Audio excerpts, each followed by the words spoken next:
Hi there, my name is Linton, and the first special effect to show you today is a video effect called a howlround effect.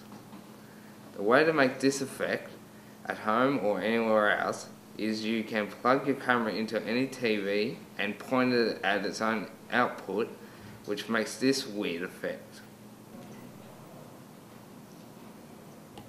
This is how you do this weird effect.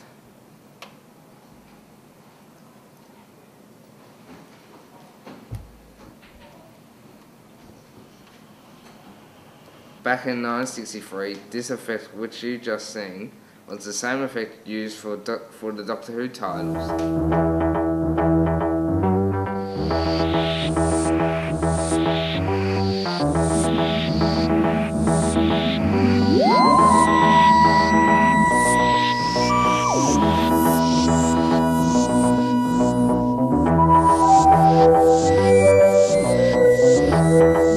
Special effect called a slit scan, which was used in 2001 A Space Odyssey as the Stargate, will be shown by Bernard Lodge, who created the Doctor Who titles the same way as the Stargate.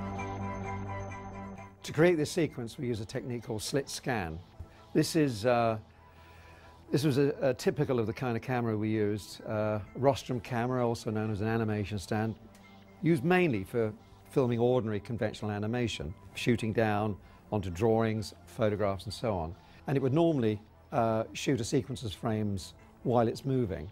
But for this technique, which relies on a long time exposure, we would have the camera locked on one frame. The whole background has to be completely opaque, except for this slot which lets the light through from the light box. And behind that, we have a pattern which is created by sticking down strips of polythene. These are just strips of torn polythene bags, but by putting a polarizing filter behind that and another polarizing filter underneath the camera and having one cross at 90 degrees, the background goes black and the stress in the polythene shows up as a series of rainbow colors, and this is the pattern that is slowly moving through the slot that creates the walls of the tunnel.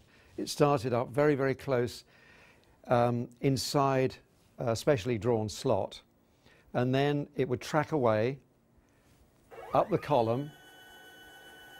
So the combination of that bench moving with the polythene pattern and the camera tracking gives us one frame. The next frame is almost identical. There's very slight differences, the position in which this table moves.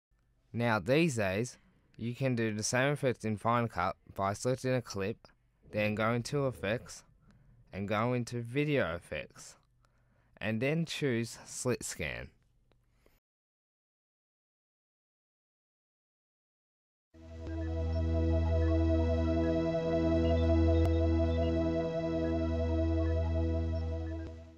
For the first film that first used CGI, Tron, would these days be very low-tech CGI. But then 29 years later, when they made the sequel to Tron, the CGI became more sophisticated and more realistic. This is Tron then. This is Tron now. Stop motion, which you just saw in the titles where King Kong climbing the Empire State Building, is still used in movies like Wallace and Gromit, The Curse of the Were-Rabbit, and my film, Doctor Who Frog Trailer. How you do this effect is to use a still camera and move the object a fraction. For example, when walking, just move the legs just slightly and move it forward. It usually takes weeks just to make a minute of film. Metropolis used miniatures for making the city at night. Then around now, miniatures were used in the movie Lord of the Rings: The Two Towers, which made the shot of the towers. Miniatures are usually shot with wide shot to make it look realistic. I'm Linton, and thank you for listening to my documentary.